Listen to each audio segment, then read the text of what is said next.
अब आगे बढ़ते हैं और बात करेंगे पश्चिम बंगाल में धर्म वाली सियासत की, जो विधानसभा चुनावों से पहले जोर पकड़ चुकी है। अब हुगली में इज्तिमा के इंतजाम पर नई जंग छिड़ी है।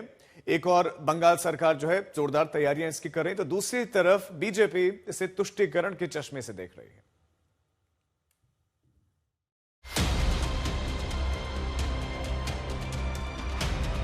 अभी बाबरी मस्जिद पर पश्चिम बंगाल में सियासत सुलझी रही है कि अब मुस्लिम समुदाय के एक और आयोजन पर सूबे में मजहबी जंग छिड़ गई।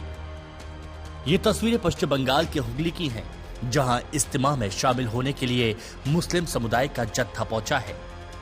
आयोजन 4 दिनों का है और इसे लेकर ममता सरकार ने भी खास इंतजाम किए हैं। अब इसी आयोजन में कंबल बांटने पर राजनीति गर्मा गई।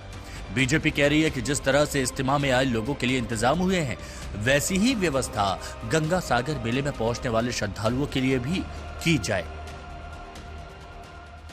गंगा सागर में जितना आएगा ममता बनर्जी, सब लोग को एक एक कंबल आपको देना पड़ेगा। सरकार सबके लिए है। सरकार का 2 आंख है, एक आंख से सरकार नहीं देख सकता है। आप दे दीजिए, कोई दिक्कत नहीं, आई वेलकम। लेकिन जब 13 जनवरी गंगा सागर आएगा, आपको 50 लाख, 60 लाख, 1 करोड़ जितना श्रद्धालु आएगा, 10 तारीख से 17 तारीख सबको ब्लैंकेट देना पड़ेगा। टीएमसी पर बीजेपी का हमला उसी तुष्टीकरण वाली सियासत के बहाने है, जिसका आरोप वो लगातार ममता सरकार पर लगाती रही है।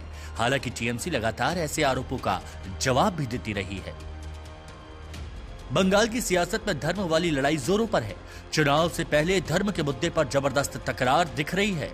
पहले 6 दिसंबर को मुर्शिदाबाद में बाबरी मस्जिद का शिलान्यास हुआ, फिर कोलकाता में गीता पाठ। इसके बाद कोलकाता में ही ममता बनर्जी ने दुर्गा आंगन की नींव रखी और अब इज्तिमा में इंतजाम पर सियासी उबाल शुरू हो गया।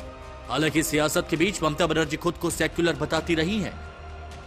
World is one and that is our ideology, that is our theory. We love all the caste, all the creed, all the community, all the religions and all the human beings, and our ideology is humanity. There is no alternative of humanity.